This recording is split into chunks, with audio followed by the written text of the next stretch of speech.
नमस्कार, मैं रवीश कुमार। प्रधानमंत्री नरेंद्र मोदी रोड शो कर रहे हैं। आज हम उनके रोड शो की राजनीति, उस पर होने वाले शाही खर्चे की भी बात करेंगे। यह भी कि इस रोड शो में आपको क्या दिखता है और क्या नहीं दिखाया जाता है।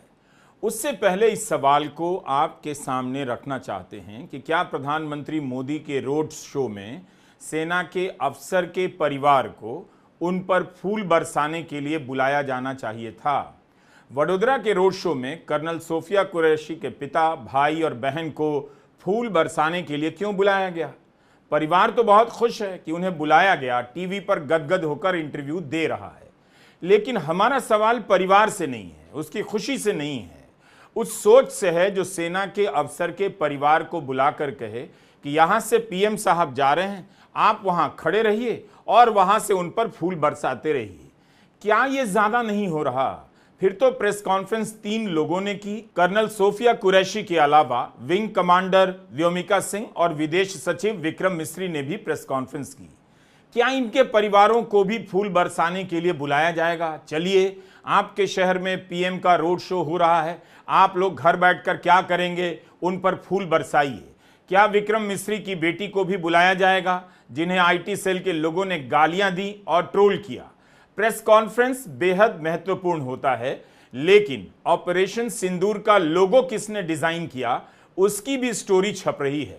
जो जवान शहीद हुए हैं, उनके घरों से कवरेज कम है। तो क्या इस बार कुछ ज्यादा बदल गया, या प्रचार तंत्र से जुड़े लोगों को पहली बार अहमियत दी जा रही है जो पहले नहीं दी जाती थी? फूल बरसाना इतनी बड़ी घटना हो गई कि कर्नल सोफिया की बहन, पिता और भाई का इंटरव्यू हो रहा है। कहीं ऐसा तो नहीं कि ऑपरेशन सिंदूर की सफलता को बताने की जगह हम भुनाने में लग गए हैं? बताना और भुनाना दोनों में अंतर है। फिर शहीद जवानों की तस्वीरें ऑपरेशन सिंदूर के रोड शो में क्यों नहीं होती?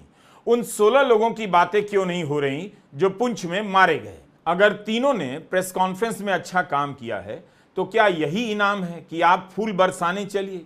या प्रधानमंत्री मोदी को इन तीनों पर या इनके परिवारों पर फूल बरसाने चाहिए? सीमा से अब कोई बहादुर जवान लौटेगा तो क्या उसे भी प्रधानमंत्री मोदी पर फूल बरसाने के लिए कहा जाएगा, या प्रधानमंत्री मोदी को उन पर फूल बरसाना चाहिए? कलेक्टर अब फोन कर सेना के जवानों और अफसरों के परिवारों को बुलाने लग जाएंगे कि पीएम के रोड शो में आना है, फूल बरसाना है, तो क्या बच जाएगा? क्या शहीद जवानों के परिवारों से भी कहा जाएगा, आपके शहर में प्रधानमंत्री मोदी का रोड शो होने वाला है, आप सबको चलना है, फूल बरसाना है? प्रधानमंत्री मोदी 29 मई को पटना में रोड शो करने वाले हैं। क्या उस दिन सिवान के शहीद राम बाबू प्रसाद के परिवार को बुलाया जाएगा? छपरा के मोहम्मद इम्तियाज के परिवार वालों को बुलाया जाएगा? आइए आप फूल बरसाइए, या प्रधानमंत्री मोदी को उनके घरों पर जाना चाहिए? अगर मेरा बेसिक क्वेश्चन ठीक है तो अब आगे बढ़ता हूं। कांग्रेस रोड शो और रैली को लेकर सवाल कर रही है।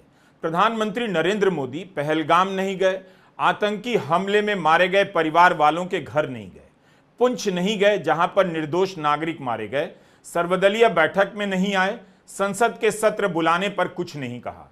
इसके बजाय राहुल गांधी आतंकी हमले में मारे गए लोगों के घर गए, जम्मू के पुंछ गए, तब ठीक से दिखा कि पुंछ में कितना नुकसान हुआ है।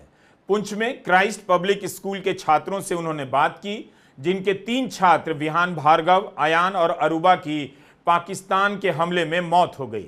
प्रधानमंत्री मोदी ने इन बच्चों का नाम मन की बात तक में नहीं लिया।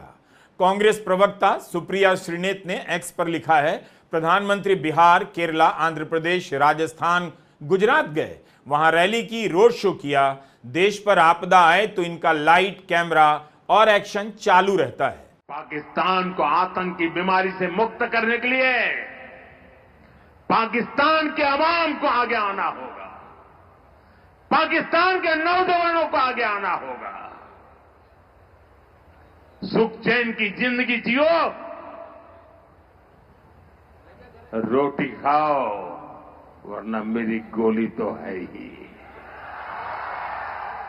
शोले फिल्म में गब्बर बोलता है, तूने नमक खाया है, ले अब गोली खा। क्या भारत के प्रधानमंत्री को एक खलनायक के संवाद से प्रेरणा लेकर इस तरह की बात करनी चाहिए? क्या पाकिस्तान को चेतावनी देने के लिए यही भाषा बची है कि गब्बर के बोले गए डायलॉग से मिलते जुलते अंदाज में भाषण दें, रोटी खा नहीं तो मेरी गोली तो है ही। अगर प्रधानमंत्री मोदी को नायक बनना ही है तो कम से कम उन्हें खलनायक के डायलॉग का सहारा नहीं लेना चाहिए था। कांग्रेस सवाल उठा रही है, एक तरफ प्रधानमंत्री मोदी फिल्मी डायलॉग बोल रहे हैं, दूसरी तरफ कुवैत ने पाकिस्तान पर वीजा प्रतिबंध हटा दिया। 19 साल के बाद कुवैत ने यह प्रतिबंध हटाया है। अलग अलग कारणों से कुवैत पाकिस्तान पर वीजा प्रतिबंध लगाता रहा है। 2017 में डोनाल्ड ट्रंप ने 7 देशों पर वीजा प्रतिबंध लगाया था।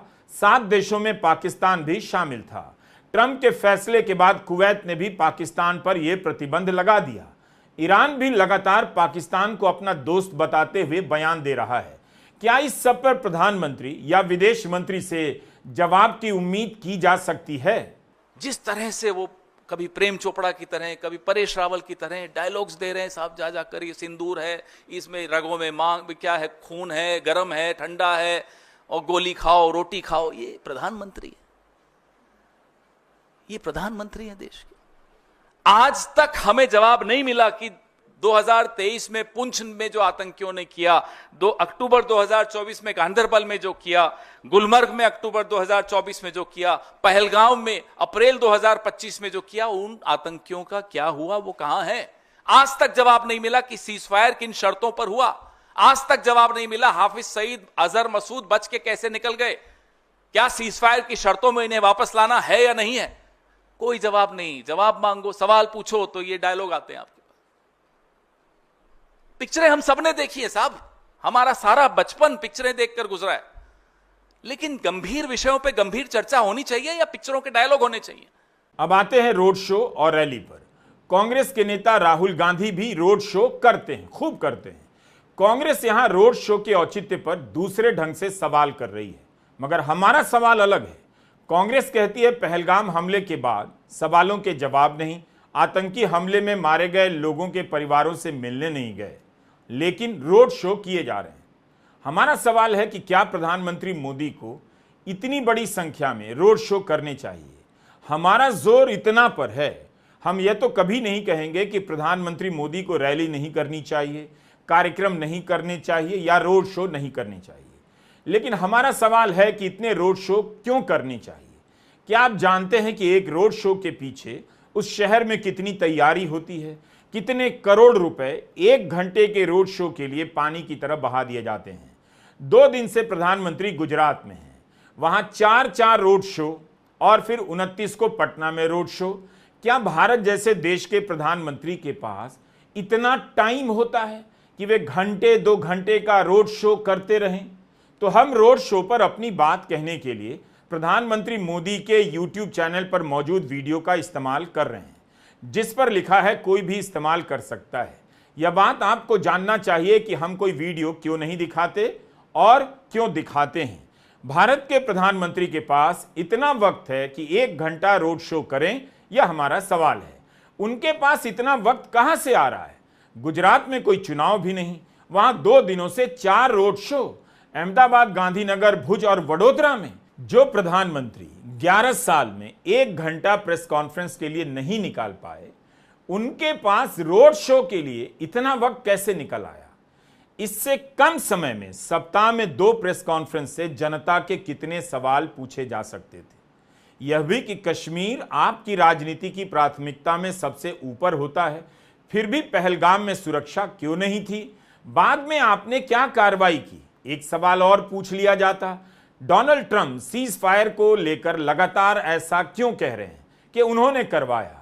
आईफोन कंपनी के सीईओ को धमका रहे हैं, भारत ने फोन बनाया तो अमेरिका में बेचना मुश्किल हो जाएगा, टैरिफ लगा देंगे। यही नहीं, आपकी समस्याओं से जुड़े सवाल भी पूछ लिए जाते कि मुंबई में 17 दिन पहले मेट्रो स्टेशन का उद्घाटन किया, एक ही बारिश में उसकी हालत खराब क्यों हो गई? यहां तो ट्रिपल इंजन की सरकार है, इसके बारे में आप क्या सोचते हैं? कितने सारे सवाल हैं। एक तरफ जनता को तुर्की के विरोध के नाम पर बेवकूफ बनाया जा रहा है और दूसरी तरफ नीति आयोग की बैठक में तुर्की के मॉडल अपनाने की बात हो रही है, जिस नीति आयोग के चेयरमैन खुद प्रधानमंत्री मोदी हैं। ये हालत है इनकी। डेडलाइन 2047 की हर चीज के लिए कर चुके थे, फिर ये नया आंकड़ा लेकर आए, अब हम जापान से आगे बढ़ गए, फिर याद आया कि नहीं अभी बढ़े नहीं है। और नीति आयोग में कल एक बड़ी और रोचक बात हुई परसों। नीति आयोग ने कहा सबको कि भाई तुर्की का मॉडल अडॉप्ट करना चाहिए। ये टर्की का मॉडल अडॉप्ट करने के लिए कहा जा रहा है नीति आयोग की रिपोर्ट में। आपने नहीं देखा? देखिए ना, मैं पढ़ता हूं आपको। NITI Aayog report published on Monday has mentioned Turkey as one of the nations from which India should adopt global best practices to address and bridge the skill gaps in the country's medium enterprises. Skill gaps को ठीक करने के लिए नीति आयोग कहता है कि Turkey का model adopt कीजिए। ये जो मैं कहता हूं आपको, नीतियां सारी ट्रोल्स के हाथ में दे दी। नीति आयोग को बेचारे को पता नहीं चला कि ट्रोल्स क्या कर रहे हैं। ये स्थिति है। और नीति आयोग को छोड़िए, जब पूरी सरकार के लेफ्ट हाथ को नहीं मालूम कि राइट हाथ क्या कर रहा है, तो यही होगा ना। जापान से आगे बढ़ गए जी, अभी 2-4 महीने दे दो, अमेरिका से आगे बढ़ते हुए दिखा देंगे और हमारे ट्रोल्स मान भी जाएंगे, जय जयकार भी हो जाएगी। मोदी जी फिर नई कोई वेशभूषा में आएंगे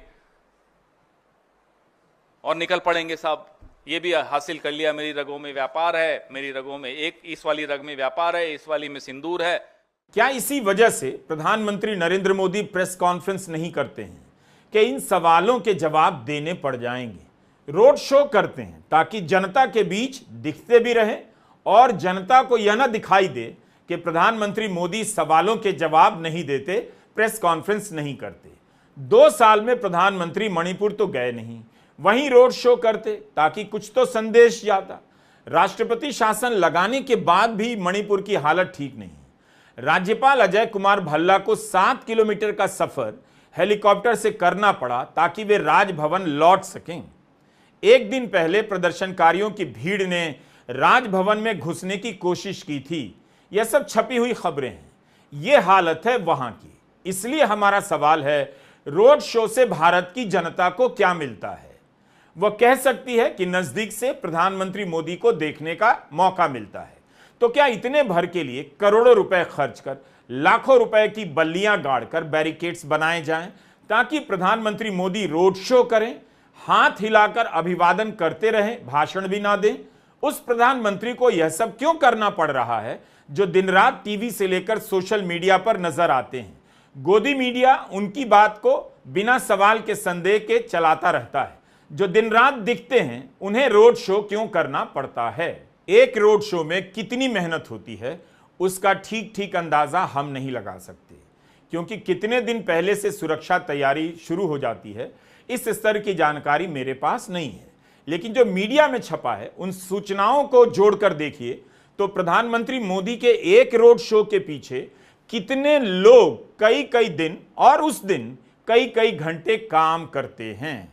मीडिया रिपोर्ट के अनुसार प्रधानमंत्री मोदी जब रोड शो कर रहे थे, तब वडोदरा में 2000 पुलिसकर्मी तैनात थे, 7 डीसीपी स्तर के अधिकारी लगे थे, 15 एसीपी स्तर के, एक तरह से आईपीएस स्तर के 22 अधिकारी तैनात किए गए।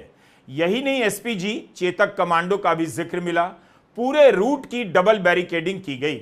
इसके अलावा रफाल विमान, ब्रह्मोस मिसाइल का कटआउट लगाया गया, तो इसमें भी खर्चा हुआ होगा।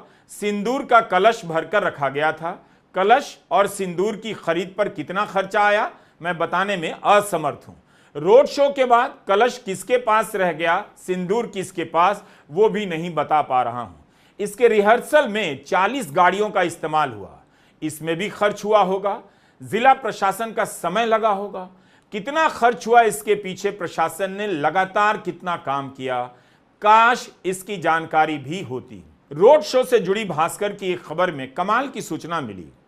आप यकीन नहीं करेंगे कि ऐसा हुआ है। मुझे अभी तक नहीं हो रहा कि ऐसा हुआ है। रोड शो के रिहर्सल के दौरान वडोदरा नगर पालिका ने 300 महिलाओं को ऑपरेशन सिंदूर और प्रधानमंत्री मोदी के फैसले के बारे में बताया। मतलब इस देश में सैकड़ों गोदी चैनल हैं, यूट्यूब चैनल हैं, ट्विटर है, इंस्टा है, फेसबुक है, बीजेपी नेताओं के सोशल मीडिया पेज हैं, आईटी सेल है। इसके बाद भी वडोदरा की 300 महिलाओं को नगर पालिका ने ऑपरेशन सिंदूर के बारे में जानकारी दी। विद्या कसम, भास्कर की एक अन्य रिपोर्ट में लिखा है कि नगर पालिका और प्रशासन ने 300 महिलाओं को ऑपरेशन सिंदूर की सफलता और प्रधानमंत्री के फैसलों के बारे में बताया।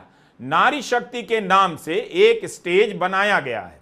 नगर पालिका को क्यों बताना पड़ा, और क्या ऑपरेशन सिंदूर के बारे में जनता को पता नहीं चला कि उसकी समाप्ति के 10 दिनों के बाद नगर पालिका बताने में लग गई, और वो भी 300 महिलाएं ही। अगर भास्कर की रिपोर्ट सही है और यह आंकड़ा सही है तो नगर पालिका को बर्खास्त कर देना चाहिए। वडोदरा में 26 लाख से अधिक मतदाता हैं और केवल 300 महिलाओं को ऑपरेशन सिंदूर की जानकारी दी गई। खबर में और डिटेल नहीं है कि किस स्तर की जानकारी दी गई और ये 300 महिलाएं कौन थीं। ऐसा लग रहा है कि अब जीवन में कभी हंस नहीं पाऊंगा, तो कॉमेडी से भी क्या फायदा। क्यों ना वरुण ग्रोवर और कुणाल कामरा के पांव पकड़ लूं कि भाई आप भी कॉमेडी बंद कर दो और चलो मेरे साथ नगर पालिका से ऑपरेशन सिंदूर की सफलता के बारे में जानने।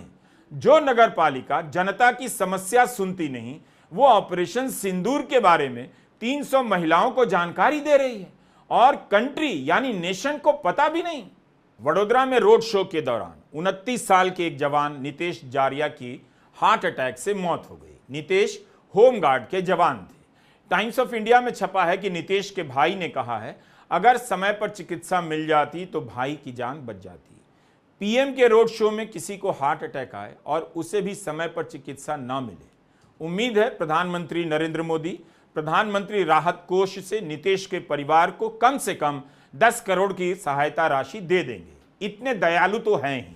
खैर, रोड शो के पीछे की तैयारी, खर्चा, मेहनत को जोड़ते हुए आप संतोष कर सकते हैं कि भारत के पास इतना पैसा एक निरर्थक रोड शो पर खर्च करने के लिए है, यानी पैसे की कोई कमी नहीं। आखिर इस रोड शो को आप सार्थक कैसे कह सकते हैं, जिसमें प्रधानमंत्री नरेंद्र मोदी सिर्फ चले जा रहे हैं और जनता हाथ हिला रही है, वे भी हाथ हिला रहे हैं। रोड शो से लौटकर अपने अपने घरों में गए लोगों को मेरा यह वीडियो देखना चाहिए। 26 मई की शाम अहमदाबाद में रोड शो हुआ ऑपरेशन सिंदूर की सफलता के उपलक्ष्य में। मीडिया की खबरें बता रही हैं कि डफनाला से एयरपोर्ट के रास्ते पर ट्रैफिक सीमित कर दी गई। शाम की फ्लाइट पकड़ने वालों से कहा गया 2 घंटा पहले निकलिए। शहर की कुछ और सड़कों को 5 घंटे के लिए बंद कर दिया गया। शाम 4 बजे से लेकर रात 9 बजे के बीच मीडिया रिपोर्ट है कि अहमदाबाद और गांधीनगर के बीच रास्ते बंद कर दिए गए। 26 मई को उड़ानें भी प्रभावित रहीं। कुछ सड़कों को दोपहर के समय से ही नो पार्किंग जोन में बदल दिया गया। हमें इसकी जानकारी नहीं कि ऐसा करने से अहमदाबाद में कितना हाहाकार मचा। शायद लोग खुश भी होंगे या जाम में रहने वाले लोगों को पता नहीं चला होगा कि आज 1-2 घंटा और जाम में रह लिया। क्या हुआ होगा अहमदाबाद में जब प्रधानमंत्री मोदी का रोड शो चल रहा होगा। जो लोग सड़कों पर होंगे, बाजार में होंगे, जाने वाले होंगे, उनकी क्या हालत रही होगी, इसका कोई अंदाजा हमें किसी खबर से नहीं मिला। एक रिपोर्ट इस पर हो सकती थी कि उन लोगों पर जो रोड शो में नहीं गए, मगर आजीवन वोट प्रधानमंत्री मोदी की पार्टी को देते हैं। रोड शो में रिपोर्टिंग करने के लिए कुछ नहीं होता है, कुछ भी नहीं, तो फिर शहर की रिपोर्टिंग क्यों बंद थी। रोड शो में आप केवल लाइव वीडियो देखते हैं, प्रधानमंत्री मोदी को हाथ हिलाते देखते हैं, तो ऐसा भी नहीं कि कोई खबर छूट जाने वाली है या रिपोर्टर को कहा गया है कितनी बार हाथ हिला रहे हैं गिनते रहना है। तब फिर जहां भी रोड शो होता है वहां ट्रैफिक की हालत को लेकर, अस्पताल पहुंचने वाले मरीजों की हालत को लेकर रिपोर्ट क्यों नहीं छप रही है। मई 2024 में मुंबई के वर्सोवा से लेकर घाटकोपर रोड 1 के बीच प्रधानमंत्री मोदी का रोड शो हुआ। 2 दिन पहले इसी इलाके में होर्डिंग गिर जाने के कारण 16 लोगों की मौत हो गई थी। द हिंदू ने इस रोड शो के कारण हुई परेशानियों पर रिपोर्ट किया है। इसके कारण वर्सोवा, अंधेरी और घाटकोपर के बीच सफर करने वाले यात्रियों को परेशानी का सामना करना पड़ा। हिंदुस्तान टाइम्स की रिपोर्ट में लिखा है कि इन स्टेशनों पर भगदड़ की हालत हो गई थी। मात्र 1 घंटा पहले घोषणा करके मेट्रो की सेवाएं बंद कर दी गईं, जिस कारण कई लोगों के पास यातायात का कोई और साधन नहीं रहा। कांग्रेस, शिवसेना ने रोड शो को लेकर सवाल उठाया। इसी तरह नवंबर 2024 में मुंबई में प्रधानमंत्री मोदी की शिवाजी पार्क रैली के लिए तैयारी की गई तो 14 सड़कों पर पूरी तरह से गाड़ियों की पार्किंग बंद कर दी गई। वो भी हफ्ते के बीचों बीच। ये सारे अनुभव या त्रासदी या परेशानी हमारे नागरिक जीवन में कहाँ जाकर खो जाती हैं, बिला जाती हैं। प्रधानमंत्री मोदी के रोड शो से क्या निकलता है, देश को क्या मिलता है? जो प्रधानमंत्री लगातार भाषण दे रहे हों, जब तब उनका भाषण टीवी पर लाइव चल रहा हो, मन की बात चल रहा हो, फिर उन्होंने गुजरात में 4-4 रोड शो क्यों किए? क्या इसलिए कि 29 तारीख के रोड शो पर, जो बिहार में होना है, पटना में होना है, कोई सवाल ना करे कि वहां चुनाव होने वाला है? रोड शो प्रधानमंत्री मोदी की राजनीति का हिस्सा है। इसका डॉक्यूमेंटेशन ठीक से होना चाहिए। मैं चुनाव के समय के रोड शो की बात नहीं कर रहा, उसे आप अलग रखिए, उस समय करना पड़ता है। लेकिन जिस तरह का खर्चा होता है, तैयारी होती है, क्या प्रधानमंत्री को चुनाव के अलावा अन्य दिनों में इतने रोड शो करने चाहिए? एक राज्य में 4 रोड शो करेंगे तो वहां की पुलिस व्यवस्था की क्या हालत हुई होगी, कितना बड़ा तंत्र लगा होगा, यह सब सोचिए और तब पूछिए इस रोड शो से क्या निकला। 11 साल में प्रधानमंत्री मोदी ने कितने रोड शो किए, कितना खर्चा हुआ, इसकी रिपोर्ट एक जगह जमा कर खुद प्रधानमंत्री मोदी को दे देनी चाहिए। अगर खुद भी दे देंगे तब भी गोदी मीडिया डर के मारे नहीं छापेगा। 27 फरवरी 2023 को प्रधानमंत्री मोदी कर्नाटका गए, शिवमोगा और बेलागावी में उनका कार्यक्रम हुआ। इससे जुड़ी खबर उसी साल अप्रैल में द हिंदू में छपी कि राज्य सरकार ने प्रधानमंत्री मोदी के 2 दिन के दौरे में 36 करोड़ 43 लाख रुपए खर्च किए। शिवमोगा में एयरपोर्ट के उद्घाटन पर राज्य सरकार ने 21 करोड़ रुपए खर्च किए। एक जिले के एयरपोर्ट का उद्घाटन सांसद भी कर सकते थे, लेकिन पीएम के जाने से 21 करोड़ का खर्चा हुआ। इसमें 4.25 करोड़ रुपए तो लोगों को लाने ले जाने पर खर्च हुआ। मतलब एयरपोर्ट के उद्घाटन में लोगों को ढोकर लाया गया और उस पर 4.25 करोड़ रुपए सरकार के खर्च हुए। हिंदू की रिपोर्ट में लिखा है, waterproof German pandal, water cooler लगाने और अन्य सुविधाएं उपलब्ध कराने में भी पैसे खर्च हुए। प्रधानमंत्री मोदी के लिए ग्रीन रूम, प्रधानमंत्री कार्यालय के लिए ग्रीन रूम, राज्यपाल के लिए ग्रीन रूम, मुख्यमंत्री कार्यालय के लिए ग्रीन रूम, एसपीजी, वीवीआईपी और अन्य अफसरों के लिए खाने का भी इंतजाम हुआ और इन सब पर पैसे खर्च हुए। इसके बाद प्रधानमंत्री मोदी ने पीएम किसान सम्मान निधि पत्र का वितरण किया। वहां एक रैली हुई और उस रैली पर 13 करोड़ से ज्यादा की रकम खर्च हुई। 80 करोड़ लोग इतने गरीब हैं इंडिया में कि मुफ्त राशन पर निर्भर हैं। इस देश में लोग बिना इलाज के मर जाते हैं, उनके पास पैसे नहीं होते। कई गंभीर बीमारियां होती हैं जिनका खर्चा करोड़ों में होता है। ऐसे माता पिता बदहवास मदद मांगते रहते हैं, कोई सुनने वाला नहीं। सरकार इस पैसे से उनका इलाज फ्री में करा सकती थी, ज्यादा तारीफ बटोरती सरकार, लेकिन एक एयरपोर्ट के उद्घाटन पर 21 करोड़ रुपया उड़ा दिया गया।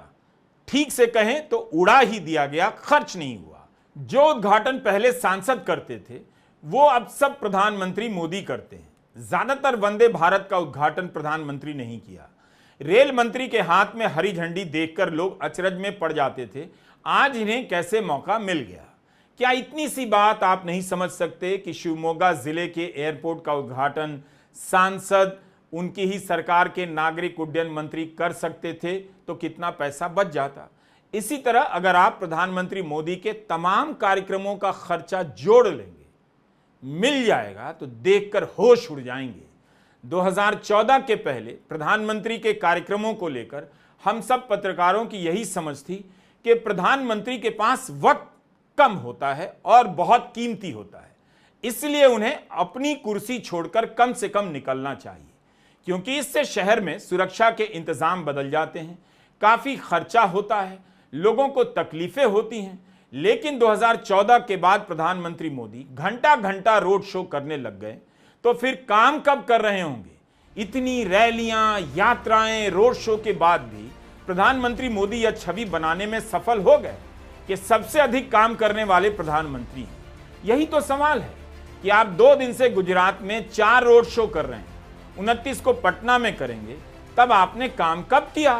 क्या जो उद्घाटन होना है गुजरात में या बिहार में वो मुख्यमंत्री से नहीं हो सकता था?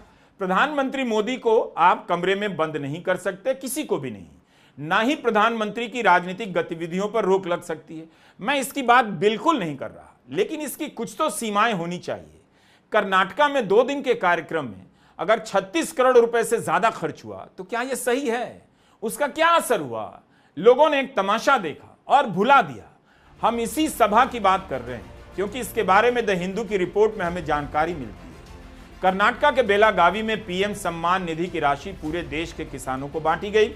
कुछ ही दिन बाद कर्नाटका में विधानसभा चुनाव होने थे। इस कार्यक्रम में किसानों को लाने ले जाने पर 4 करोड़ 37 लाख रुपए खर्च हुए। मंच और इंफ्रास्ट्रक्चर पर 4.5 करोड़ रुपया खर्च हुआ। पीएम किसान के लाभार्थी को लाने पर 4 करोड़ 37 लाख का खर्चा। इतना पैसा तो आप उन किसानों के खाते में ही डाल देते, उनका कल्याण हो जाता। 4 करोड़ खर्च कर किसान कहां कहां से लाए गए होंगे, आप उसकी तैयारी का अंदाजा लगाइए। एक एक किसान से, लाभार्थी किसान से संपर्क किया गया होगा कि आपको चलना चाहिए, वहां आपके खाते में सीधा पैसा मिलेगा और प्रधानमंत्री को देखने का मौका मिलेगा। लेकिन क्या इस पैसे का कोई मतलब है? एक तरफ आप प्रचार करते हैं, बटन दबाते ही 16,000 करोड़ रुपए किसानों के खाते में सीधे चले गए, यानी आप बचत पर भी जोर देते हैं। तब फिर 4.25 करोड़ से अधिक की राशि खर्च कर किसानों को क्यों बुलाते हैं? चुनाव का ही सोचकर खर्च किया गया होगा। और कर्नाटका में बीजेपी हार गई। प्रधानमंत्री मोदी अब बिहार जा रहे हैं। 2023 के स्वच्छता सर्वेक्षण में पटना का स्थान देश के 400 से अधिक शहरों में 77वां है। शहर के लोग सफाई के बारे में बेहतर बता देंगे। पटना यूनिवर्सिटी में पढ़ाई की क्या हालत है, उसका क्या स्तर है, यह छात्र बता देंगे। चुनावी साल है, प्रधानमंत्री 2 दिन पटना में रहेंगे। हमारा सवाल है, क्या हर शिलान्यास और उद्घाटन प्रधानमंत्री को ही करना चाहिए? बाकी मंत्री क्या कर रहे हैं? बिहार सरकार को अब साथ का साथ बता देना चाहिए कि प्रधानमंत्री के आज के दौरे पर कितना खर्चा हुआ। इससे गरीब राज्य को यह जानकर बहुत खुशी होगी कि भले ही उसकी ज्यादातर आबादी महीने का 10,000 भी नहीं कमा पाती है, लेकिन उसका बिहार प्रधानमंत्री के कार्यक्रमों पर 20 से 30 करोड़ रुपया खर्च कर देता है। बिहार यार, दिलदार यार। भारत की राजनीति को देखने का नजरिया जरा बदलिए और YouTube पर ravishkumar.official वीडियो देखते रहिए। नमस्कार, मैं रवीश कुमार।